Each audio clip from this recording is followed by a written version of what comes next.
Lawson State Community College is a public historically black community college with campuses in Birmingham and Bessemer, Alabama. It is a top 5 community college with winning sports teams, on campus housing, and over 80 areas of study. Lawson State is composed of two main divisions, an academic division and a career technical division. Sharon Cruz is the Vice President for Administrative and Student Services at Lawson State. This office includes business affairs, financial aid, student services, resident life, athletics, admissions and records, facilities, safety, and security. We will be talking with her today about the department's financial processes that provide administrative and educational support for students, staff, and faculty. Good afternoon, everyone. My name is Carla Thomas, and I am sitting here with Mrs. Sharon Cruz, Vice President at Lawson State Community College. She is over the Administrative and Student Services Department. And we're going to be just talking about a little bit of the financial processes that she does within her unit. Thank you, Ms. Sharon, Ms. Cruz, for taking the time to sit with me today. I know you're very busy, so we will not take up much of your time. I just kind of want to talk about financial processes that you see here on the community college level. If you would you just please tell us what your department does and how many other offices that it umbrellas? Okay. Well, thank you for even asking me to come and talk to me about Lawson State and our financial setup. I've been here at the college for almost 30 years now. Oh, okay. This has become a habit, if you can say that. But my division, which is administrative, and now we've turned to fiscal services. So I don't participate.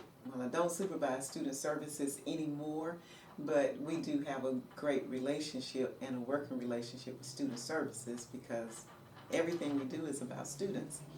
So my umbrella is as administrative and fiscal service. It includes supervising the human resources office, our business service operations, facilities and custodial, and safety and security. Those are the bigger departments. Within those departments, human resources, does all of the hiring and employment. Our facilities department includes facilities, maintenance, grounds, custodials, and any construction projects that we embark, which is a big thing right now on campus. And then we have business services, which includes the accounts payable office, our accounts receivable offices, our grants and contracts, payroll, and the auxiliary services area, which is a separate component, which includes our sources of our cafeteria, vending, and bookstores. Oh, and I'm glad that you brought up outsourcing. Right now in our cohort, we're always discussing, our class is kind of split between, is outsourcing good or not good when it comes to higher education? What are your concerns, or do you have any concerns at all about outsourcing? So I think also outsourcing is a valuable tool that you can use and a valuable resources when your staffing is not at the level that it should be. I'm outsourcing my bookstore as well as my cafeteria. Those are the larger outsourced areas. And basically, if you cannot find qualified people within your ranks or within your employment processes, then the best thing to do is to go to outsourcing. I found that when I outsourced the bookstore, and basically because things changed, technology changed, Lawson could not afford to purchase and make sure that we could hire qualified bookstore professionals who understood how not to lose your shirt in the bookstore industry. Several years ago, textbooks were so high, and so if you didn't have the technology and didn't have the people to make sure that you could buy the textbooks or more on a consignment, send back what you didn't need, you would end up with inventories of textbooks because you didn't have the staffing to understand those books need to be returned as soon as the registration period is over. So since we couldn't do that, we went out, found bookstore companies who does that for a living. And so and they pay us a commission at the end of every semester. We don't deal with the purchasing. I don't have that dead inventory that I wrote off every year, and so it makes a difference. Financially impact other departments. Well, financially, we don't necessarily. Well, we do impact other departments. I don't know that we look at the financial impact we have or measure that as much as the supportive processes that they need in order for us to help facilitate what they do. Say teaching and learning. Once students are registered, then we don't operate the bookstore, but we have to have the technology to integrate the class information with the bookstore. We have to make sure that those students who go to the bookstore, for the most part, if they're using financial aid, then the college has to draw the money down and pay the bookstore. So we have to set up processes and procedures. So we impact the bookstore a lot because they wouldn't have the revenue stream to pay us the commission if we weren't making sure that the students were using financial aid to support their revenue and my revenue stream. So with just the students in the classes, there's not a real, financial impact, more of a service impact. There's a service component to everything that we do. We look at ourselves as a support unit for instruction, teaching, and learning. And so we are so important because if you even think about the custodial staff that's under my umbrella, if they don't keep the bathrooms clean, that's an impact that no one thinks about. They don't think about it unless the bathroom is nasty. So if I don't have enough people in the custodial department, that could be a financial impact where students don't want to come to Lawson State. So I lose that revenue.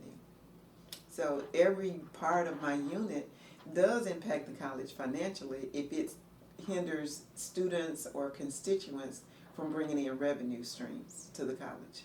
Okay. Now, being that you are the vice president, what are some of the biggest challenges you face? Well, budget is always a challenge.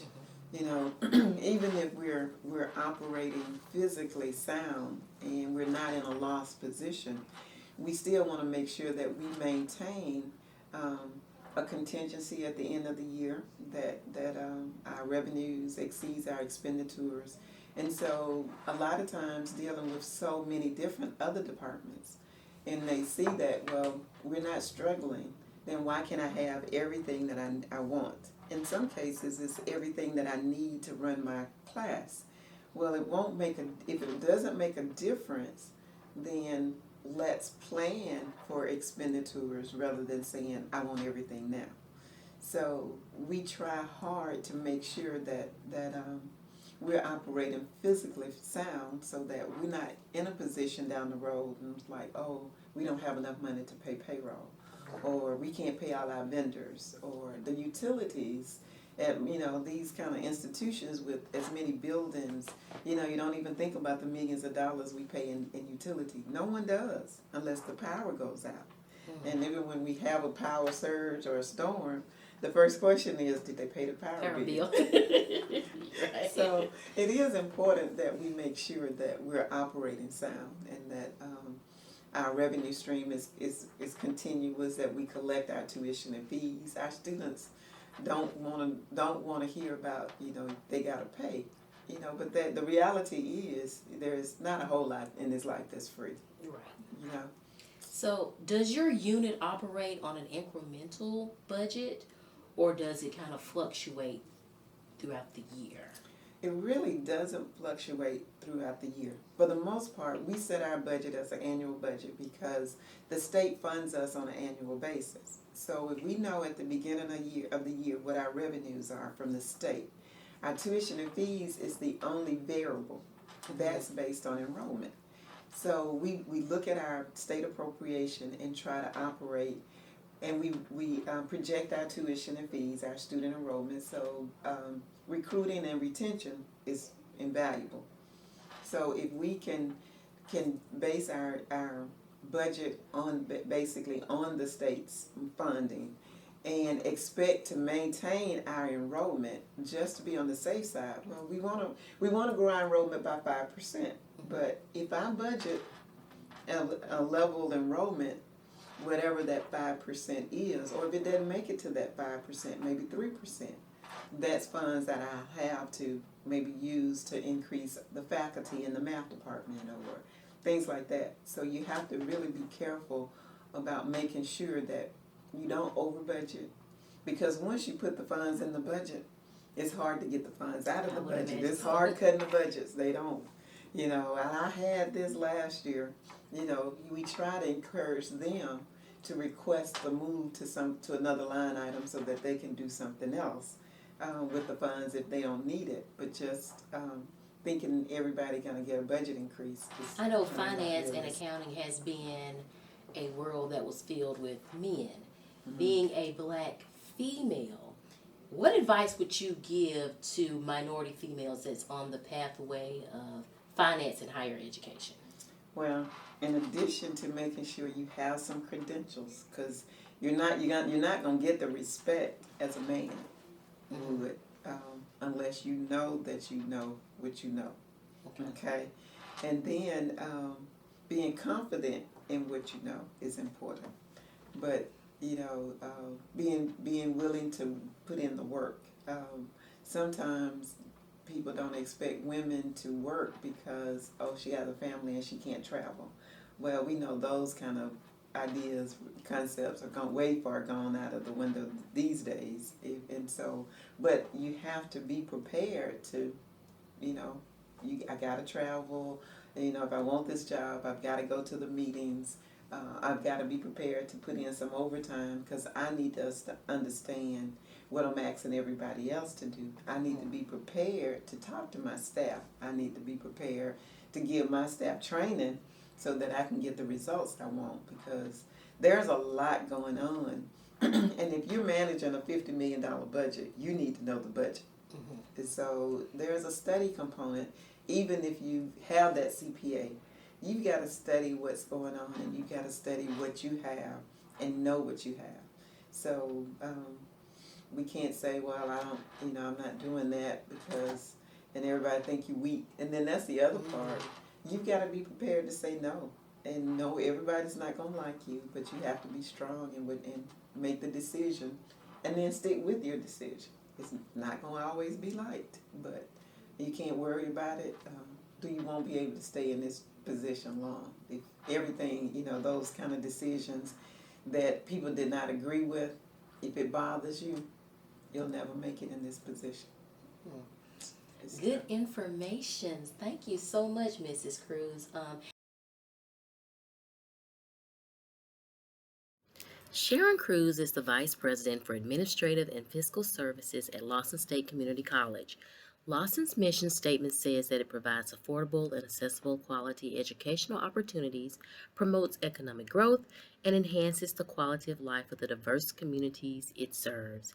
This unit supports the institution's mission through financial processes that provide fiscal support for students, staff, and faculty. Ms. Cruz's unit includes business affairs, financial aid, admissions and records, safety, and security. I was surprised at the numerous offices under Mrs. Cruz's purview, but it was later explained that the size of an institution influences administrative responsibilities. Because Lawson is a smaller institution, its size impacts how many offices are under the umbrella of Cruz's unit. Mrs. Cruz incorporated plenty of our course's terms throughout the interview. Outsourcing, state appropriations, expenditures, and auxiliary units were often used. However, revenue streams and budgets were the top two. One thing I learned was that budgets are a never-ending subject of contention.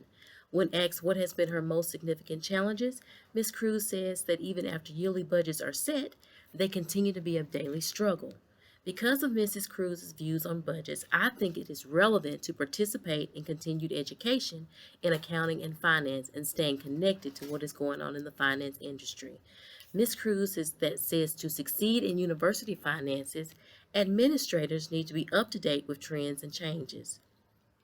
Ms. Cruz advised that relationships with NACUBO, the National Association of College and University Business Officers, and AGB, Association of Governing Boards of Universities and Colleges, help to keep administrators abreast of what is going on with institutional finances. A recommendation for practice is to explain basic accounting procedures, budgets, and financial statements to every institution employee. Financial reporting concepts that are familiar to professional accountants but are unfamiliar to most college and university faculty and staff members can cause concerns. This unfamiliarity can breed confusion and misunderstanding about a university's financial condition. In addition, a recommendation for further research is performance-based funding. Mrs. Cruz says that there are concerns about disadvantaged students, especially those who have not received proper education.